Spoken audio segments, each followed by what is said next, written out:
sister. It's interesting that two observations. Who's he say this to? It's fascinating, right? The one who's kind of like maybe responsible for this, happening because she called supper. In the regards to the personification of the saw, jumped up, leapt at his hand. It also tells you what kind of relationship maybe he has to the sister. They are both children, having to act like adults. They have to grow up maybe too fast because of the nature of the hard work they have growing up around. But now we have to ask this question at level 1. Write this down. Why would the kid be so interested in not wanting to lose his hand? Now, I've asked students this question, and sometimes they look at me like, well, hello, nobody wants to lose their hand. No. This is clear. This is what this kid is saying. Don't let him cut my hand off. Whatever you do, sister, don't let him cut my hand off. Why? Why would that be the first thing you would think about? Because most children who would be injured might not think that way. What? The doctor? Don't let him cut your hand off. Of course, the irony is what? The hand's already what? Title of the poem. The hand is gone, right? Hand is gone. Why would he be so interested in not losing the hand? Of course, the answer that's obvious is, this is a little boy who knows he ain't no little boy. And the most important thing he's going to do in his life is what? The very thing he's done all day, which requires what? We call it manual labor. Right? And in some languages, man means hand. Right? In other words, he knows that once he loses one of his hands, he won't be able to be as productive as a worker. Wow. Wow. Already acculturated at so young. Marx would say it this way in his critique of capitalism. Marx would say, this is what happens when children are forced to labor at such a young age in a capitalist system, especially the poorest of the poor. They define their life by what they can contribute to the economics of the culture. Not have fun, not educate the mind. It's what can I do with my hands? And once I lose one of my hands, don't let them cut my hand off. I can't. Little boy says this. In other words, already the little boy has bought into the idea he's only as good as he can work on the farm, on the cutting the wood, labor. The next word is a full sentence. Just one word. You see it? Line 27. Don't let him, sister. So. Period. What do you make of that word? What do you make of that word? So. Can you put it in your own words at level 1 what that means to you? He goes, hey, don't let him cut off my hand, sister. So. Period. It is an amazing thing what's being said in one word, right? So, what? So, that's the way it is? So, out. As in, it's over. It's over. There is nothing that can be done. F-A-T-E. Done. This, of course, will also foreshadow that we know what's about to happen. This little boy is about to die. So. Of course, if you read it as so what, then you're starting to already forecast the last 2 lines of the poem. When everybody that's watching just gets up and walks out of the room, oh well. Why? Because this is what happens in these kinds of working situations, hard labor, where children and adults can easily die from a moment of not being safe. But the hand was gone already. Now to the last part of part 1 of our poem. The doctor put him in the dark of ether. We know this word ether from our study of Love Song of J. Alfred Prufrock. Let us go then you and I when the evening is spread out against the sky like a patient etherized upon a table. Ether here meaning like morphine or something to kind of put him out, take away the pain. He lay and puffed his lips out with his breath. What's that tell you? He's trying to what? Notice, we're not told that he lays there and cries. What's he doing? Trying to live with the pain. What does this tell us about this little boy? He already understands. You gotta be tough. We don't want no wimps. You gotta be tough. And then dash. The watcher at his pulse took fright. The watcher at his pulse. Who is that? Well, it could be the doctor. But you wonder if it's the doctor, why he wouldn't just say the doctor? The watcher at his pulse. Who do you imagine that might be? If it said the watcher at her pulse, then you'd probably guess mother, right? But the watcher at his pulse tells you it's probably his daddy, right? The watcher at his pulse took fright. Then, the next line. No one believed. What does that mean to you? Jot down what you think that means. No one believed. Well, we even have this saying today, right? When something really terrible happens, and a lot of times when we don't have anything to say about it, we go, what? I can't believe it, right? As in, it's unbelievable. No one believed. They listened. Notice it's not I listened or he listened, but or we listened. It's they listened at his heart. Notice that this is genius, so subtle. Notice that at line 10, it's I wish. Do you see it? I wish. But by line 31, it's they listened at his heart. We're already getting the sense of distancing. The speaker in the poem distancing himself from the child who's about to die. They listened at his heart. And then, of course, as we've pointed out already, the brilliance of, instead of saying his pulse got weaker and weaker and then stopped, just the words. Little, and then the use of the dash from our title. Less, and then the dash. Nothing, exclamation point. Dash. And that ended it. Now, it is a pronoun. That ended it. It is a pronoun, which has to refer back to an antecedent. Something. What is it that they're talking about? That ended it. Ended what? Make a list for yourself of what it ended. Quite literally, what does it end? Obviously, his life. But keep going. What else does it end? Well, the fiasco of the day, this terrible situation, it's over finally. It's over now, it's over. Of course, we could make the observation that it also ends any number of other things. Within the family, sister no longer has a brother. Father no longer has a son. Mother no longer has a son. Grandma and grandpa no longer have a grandson. See how this works? The ripple effect. That ended it. End of poem. And in fact, it would have made total sense if Frost had just ended the poem right there and said, that ended it.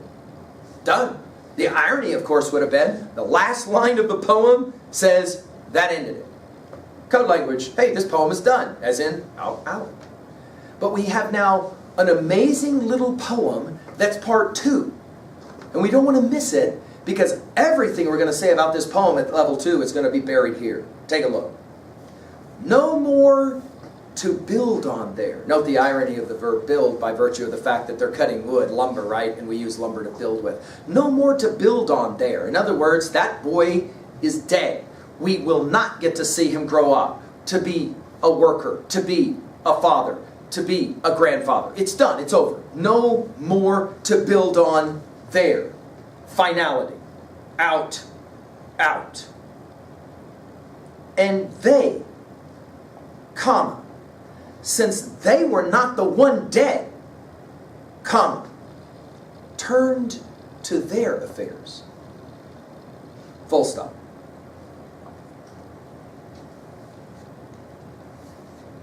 Whoa. Now let's talk to A really quickly.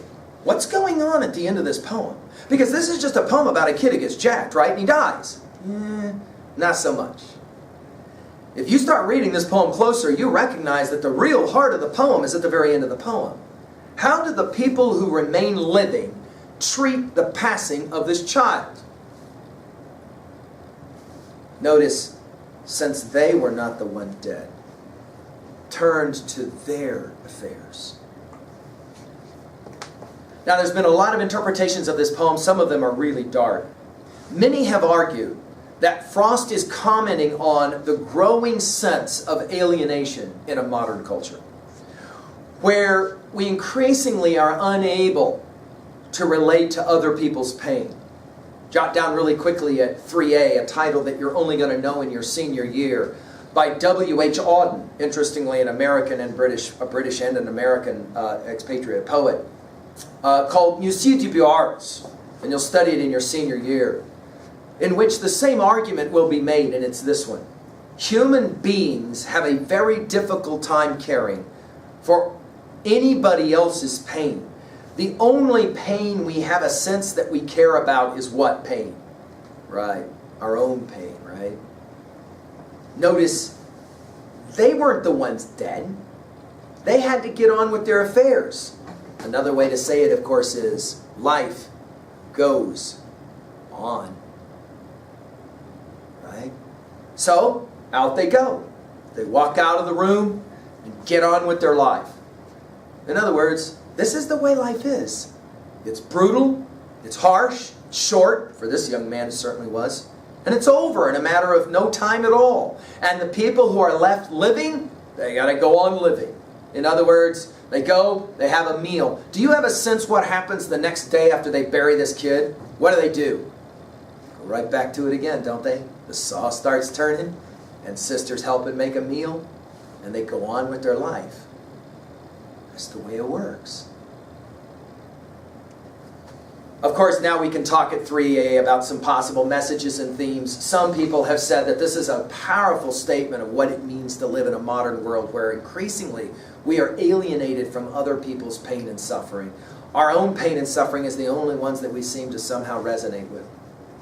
Some people have pointed out that this poem is really a powerful statement about what it means to be a child and what it means to grow up in a world of adults where you learn early on that you got to work. I've had juniors that say, from the time I was very young, I was being asked, what are you going to grow up to be in terms of you making money? You got to find a career, you got to make money. That's the rules of the game. Well, what if I don't want to do that? You live in a world where you don't have a choice, because the last time I checked, they don't pay you to sit around and drink Mountain Dew and play video games and go skateboarding in the afternoon. Yeah, no. You got to actually do a JOB. This poem seems to suggest that too often children's childhood is taken away from them way too early in their life, and they have to grow up and be adults long before they really want to be. There's a reference, and we can jump to 3A for another second here, but there's a reference in our poem Birches by Frost about the same. Notice that the kid's got to go out and find entertainment for himself because he can't play baseball. Why? Because he lives in a different place. He lives out in the middle of nowhere. Which, go ahead, and that's another obvious message or theme here as well. Is living out in the middle of nowhere, 5 mountains deep into Vermont, 5 mountains from anybody. Do you think living in isolation makes people more alienated, or does it make them closer together? For example, ask the question about living in Worland, an isolated place. It's a small community of barely 5,000 souls. Does this make us somehow more alienated because we realize we're, a long ways, 3 hours from the closest mall, that kind of thing? Or does it make us somehow closer and more tight-knit? Of course, the question of being close and tight-knit is obviously brought into question here at the end of the poem. Why do you think it is the case that the tone of this now is such a neutral tone? So let's jump to 2B really quickly. And let's ask about the tone. Let's ask about the tone of this, the tone of the speaker in the poem. I wish they might have said, call it a day. But then the rest of the poem is about they. It's as if you've got this like journalist voice saying, this is what happened. And then at the very end of the poem saying, nobody seemed to be that affected by it. What kind of culture do we live in where people are not that affected? They weren't the ones dead. Oh well, sucks to be him. I guess he's dead. Now we got to get on with everything. Let's have a meal. It is supper time after all. We got to get fed because we got another 16 hours tomorrow we got to work. And then the day after that, and then the day after that. Whoa. And it begs the question, is it possible that instead of living our lives begin to live us? Is that at all possible? And do you think that's happened more in the modern, or we might say the post-postmodern era we live in now? Do you think that happens more now than it once did? Of course, at level 3, as we relate this to other kinds of titles and texts, I've mentioned several. UCW Arts by Auden comes to mind, but let's work now with some of your titles. Start with the other Frost offerings that we've studied, and make some relationships to them. Notice that this is, again, rooted in some kind of an experience in New England, back in the mountains of Vermont. Notice that we began from a simple observation to a maybe more complex observation, a philosophic observation, maybe even an existentialist observation here about alienation of the individual from the society, or within the society, if you want to think of it that way. What are some of the other titles for you that come to mind? Some students have written down that opening scene of Joaquin Phoenix's film, biopic about Johnny Cash called Walk the Line. If you know anything about the history of Johnny Cash, he lost his brother actually to a very similar accident with a lumber saw. Finally at 3B. What are your thoughts about this? What are your thoughts, for example, about young kids working? There seems to me to be kind of two schools of thought here among my juniors. Let's play the game out really quickly. Tell me how you think about it. What about the kids who have to work through high school? Do you think it is fair that a student would have to work through high school? And what about the kids who come from homes where the parents say, I don't want you to have a job, I want you to just enjoy your life, I want you to play sports, get involved in activities. There are students at Worland High School who are physically capable and gifted enough to be an athlete, but they can't because every day after school they got to go work for 5, 6, 7 hours. Is that fair? Or rather, is that a sad tragedy? That a child, that a young adult is unable to have the full high school experience because he or she has to go to work, quote unquote, go to work. Of course, some students go to work because they want money to buy a vehicle or something. Other students go to work because they have to provide for their family. The income that they make actually helps pay the bills at home. Finally, this question. Do you think it is the case that we only care about the pain that is our own pain and not other people's pain? Is that actually true? Are we really that detached from each other? Well, there you go. An introduction to Robert Frost's little poem, Out, Out. Thank you.